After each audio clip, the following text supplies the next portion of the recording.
पितृपक्षात श्राद्ध करताना हे काम करा. नाराज पितृ होऊन जातील खुश आणि तुम्हाला करतील मालामाल. तर मित्रांनो, पितृपक्षात श्राद्ध, तर्पण आणि पिंडदानाचे वेगळेच महत्त्व असते. दरवर्षी भाद्रपद महिन्यातील शुक्ल पक्षाच्या पौर्णिमे तिथीपासून पितृपक्षाची सुरुवात होते. पितृपक्षाच्या पूर्वजांच्या मृत्यूच्या तारखेनुसार त्यांचे श्राद्ध करण्याची परंपरा आहे. ज्यांना पूर्वजांच्या मृत्यूची तारीख माहिती नाही ते सर्व पितृ अमावस्येला पिंडदान करू शकतात. श्राद्ध पक्ष पूर्वजांसाठी समर्पित असतो. चला तर मग जाणून घेऊया की यावर्षी कधी आणि कसे तर्पण आणि पिंडदान करावे. तर्पणाचे प्रकार. सामान्य शब्दात सांगायचं झालं तर तृप्ती करण्याच्या क्रियेला तर्पण म्हणतात. पितरांसाठी केलेल्या मुक्तिकर्माला श्राद्ध आणि तांदळात तीळ मिसळून जल अर्पण करण्याच्या क्रियेला तर्पण म्हणतात. ज्योतिषाचार्याच्या मते तर्पणाचे 6 प्रकार असतात. 1. देवतर्पण. 2. ऋषी तर्पण. 3. दिव्य मानव तर्पण. 4. दिव्य पितृतर्पण. 5. जमतर्पण. 6. मनुष्य पितृतर्पण. चला तर मग आता जाणून घेऊयात काही खास नियम. तर मित्रांनो, श्राद्धचे भोजन पूर्ण शुद्धतेने बनवावे. भोजन बनवण्यापूर्वी स्वयंपाकघर आणि गॅसची नीट स्वच्छ करून घ्यावा. भोजनात कांदा लसूण वापरू नये. चला तर मग जाणून घेऊया श्राद्धाचे भोजन ब्राह्मणाला कधी करावे. श्राद्धाचे भोजन ब्राह्मणाला नेहमी सूर्य उगवल्यावरच करावे, कारण सूर्याच्या किरणामुळेच आपल्या पितरांना भोजन प्राप्त होते.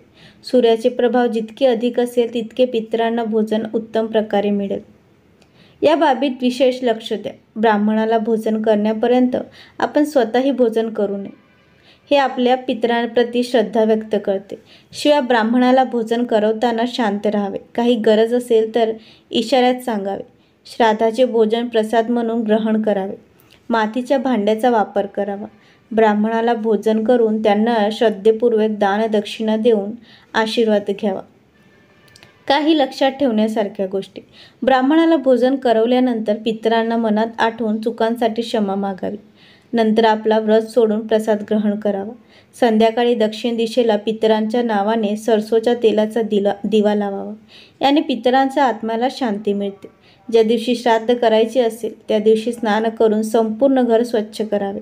घरात गंगाजल आणि गोमूत्र शिंपडावे. त्यानंतर दक्षिण दिशेकडे तोंड करून डाव्या पावावर वाकून आणि वाकलेल्या गुडघ्यावर बसावे. तांब्याच्या रुंद भांड्यात काळे तीळ, गाईचे दूध, गंगाजल आणि पाणी घालावे. दोन्ही हातात हे जल भरून उजव्या हाताने अंगठ्याने ते भांड्यात सोडावे.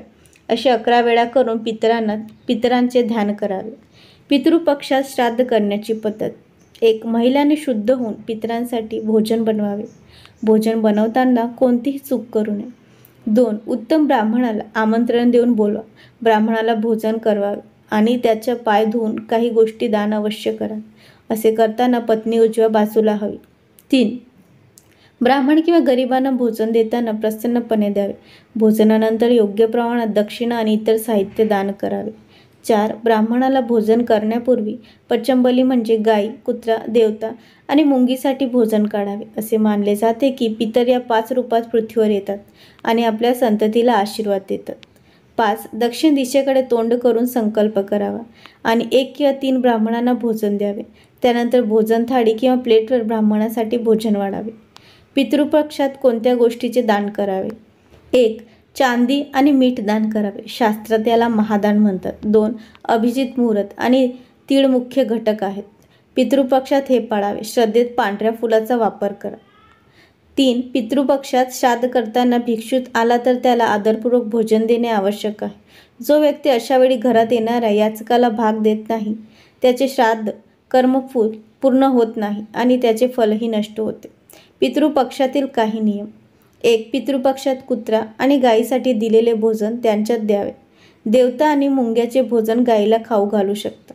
त्यानंतर ब्राह्मणाला भोजन द्यावे. 2. ब्राह्मणाचे पूर्ण तृप्तीने भोजन झाल्यावर त्यांना तिलक लावून कपडे आणि दक्षिणा दान करून आशीर्वाद घ्यावा. 3. ब्राह्मणांना भोजनानंतर घराच्या दरवाजापर्यंत सन्मानाने सोडावे, कारण असे मानले जाते की ब्राह्मणासोबत पितर देखील चालत असतात. 4. ब्राह्मणाच्या भोजनानंतर आपल्या नातेवाईकांना आणि मित्रांना भोजन करावे. जर माहिती तुम्हाला आवडली असेल तर चॅनलला सबस्क्राईब करा, व्हिडिओला लाईक करा, शेअर करा आणि कमेंट्समध्ये हर हर महादेव नक्की लिहा. धन्यवाद.